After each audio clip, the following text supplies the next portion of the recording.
Ohm's law. जैसा कि हम जानते हैं कि किसी भी इलेक्ट्रिक डिवाइस को वर्क करने के लिए इलेक्ट्रिसिटी की जरूरत होती है, जिसे किसी एक्सटर्नल सोर्स से जनरेट कर सकते हैं। एनिमेशन में हम देखते हैं कि एक्सटर्नल सोर्स के लिए एक बैटरी ली गई है। जब बैटरी को सर्किट से कनेक्ट किया जाता है, तब बैटरी सर्किट के दोनों टर्मिनल पे पोटेंशियल डिफरेंस अप्लाई करता है, जिसे हम वोल्टेज कहते हैं। वोल्टेज अप्लाई होते ही सर्किट में इलेक्ट्रॉन्स फ्लो होने लगते हैं और इस इलेक्ट्रॉन्स फ्लो को हम करंट कहते हैं।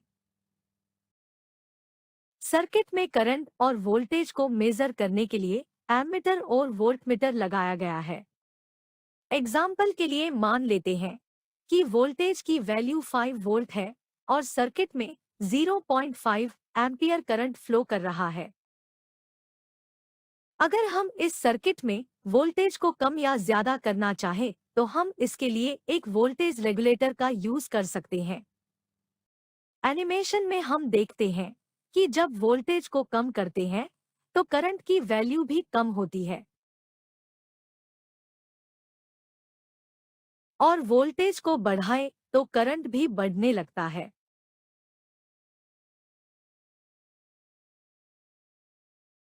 दूसरे शब्दों में कहे तो करंट और वोल्टेज एक दूसरे के डायरेक्टली प्रोपोर्शनल है और इसी रिलेशन को हम ओम्स लॉ कहते हैं।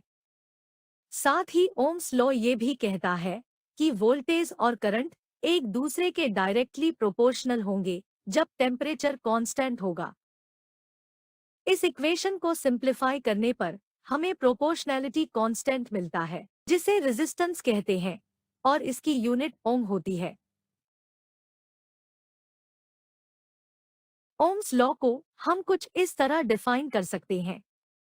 Ohm's law states that the voltage across a conductor is directly proportional to the current flowing through it, provided all physical conditions and temperature remain constant.